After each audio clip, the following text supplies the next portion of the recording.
When you think of Swamp Thing, you probably picture a classic comic book monster, right? A tragic scientist trapped in this plant-like body.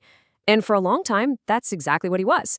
But then, in 1984, this writer, Alan Moore, came along and just completely flipped the script. He took that pretty simple horror idea and turned it into this incredibly deep, philosophical dive into what identity even is.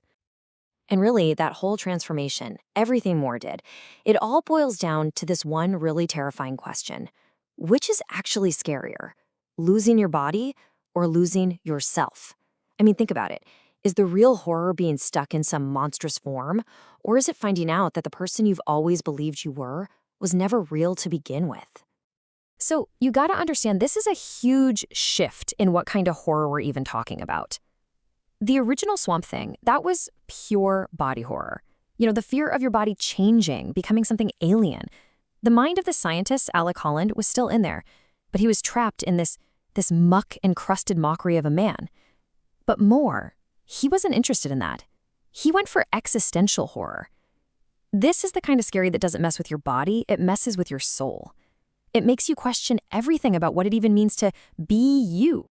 And this whole massive change, it kicks off in issue number 20 with a story that has the perfect title, The Anatomy Lesson.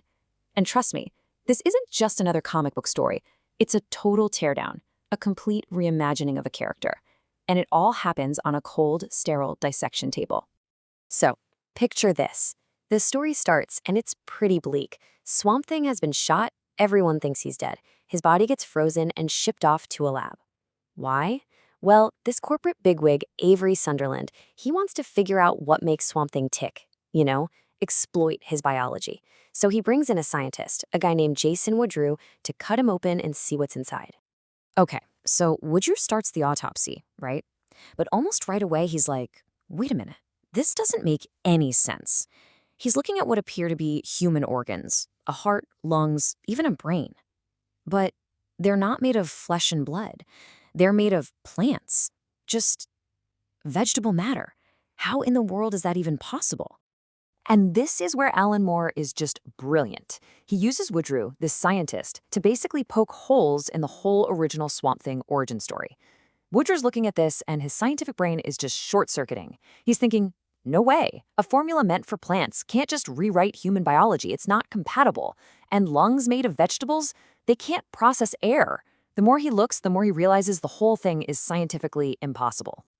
So after weeks of just poring over this body, Woodrue finally figures it out. And the conclusion he comes to is, well, it's horrifying. He writes it down in his report. The old story wasn't just scientifically flawed. It was a flat-out lie. Alec Holland never transformed into Swamp Thing. The night of that lab explosion, Alec Holland just died. And boom, there it is, the bombshell that changes everything. Swamp Thing was never Alec Holland.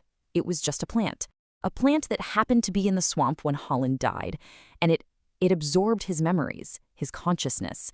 And then this plant, it tried its best to become Alec Holland. It built itself a body to look like him, thinking it was him.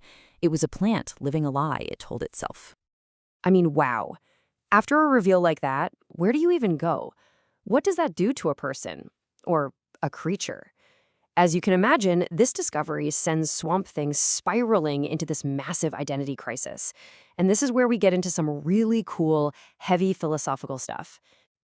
The first big idea we need to talk about is something the philosopher Jean-Paul Sartre called bad faith.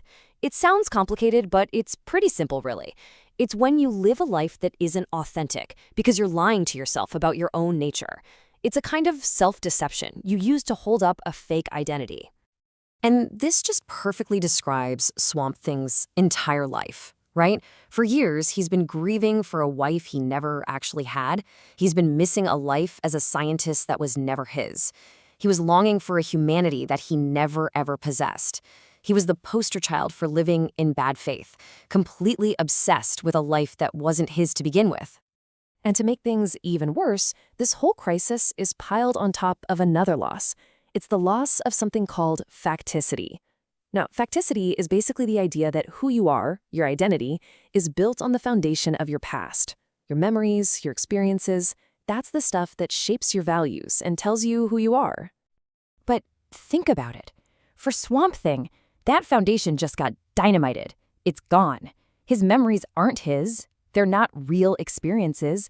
They're just an echo, right? An impression of some other guy's life. So if you have no real past, what are you?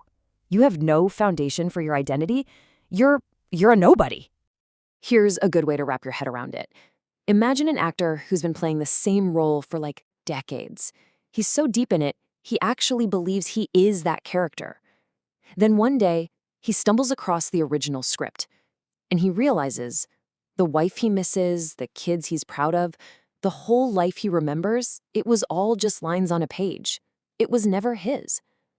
The horror isn't just that the play is over, it's realizing your entire sense of who you are was built on a complete fiction. Now, this sounds like the end, right? A total breakdown, game over. But here's the cool thing about existentialism. Tearing down a false self is actually the first step to building a real one. This gets to a core idea: existence precedes essence. Basically, it means you're not born with a set personality or purpose. You have to create it yourself. And for Swamp Thing, this isn't an ending, it's the beginning of true freedom. But first, he has to hit rock bottom. And I mean rock bottom. The psychological shock is so huge that it actually affects him physically. His body, which was only held together by the idea that he was Alec Holland, just falls apart. It loses all form, becoming this shapeless, unthinking pile of vegetation as his mind just kind of floats away. And it's from that state of nothingness that he starts to pull himself back together. It's a process. First, he has to face the truth, confront that massive lie he'd been living. Then he has to let go of the name Alec Holland for good. And finally, he has to do the hardest but most important thing: decide who he is, building an identity from the ground up. And this is the really beautiful part of the story. He accepts this awful, horrifying truth, and it doesn't destroy him. It sets him free. Once he stops trying to be this poor imitation of a human, he unlocks these incredible new powers.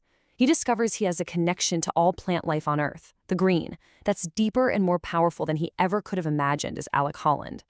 He finally finds his own purpose, not a borrowed one from a dead man's memories, but his very own, and he announces it with this simple, powerful line. He's not a ghost of a dead man anymore. He's something entirely new, choosing to exist, to live, and to grow completely on his own terms. And so this incredible story leaves us with a pretty deep question to chew on, doesn't it? Swamp Thing's journey, it's this huge, crazy, cosmic version of a struggle we all go through in our own ways. It makes you think, what are the stories we tell ourselves about who we are? And what kind of freedom, what kind of power could we find if we were just brave enough to let those old stories go?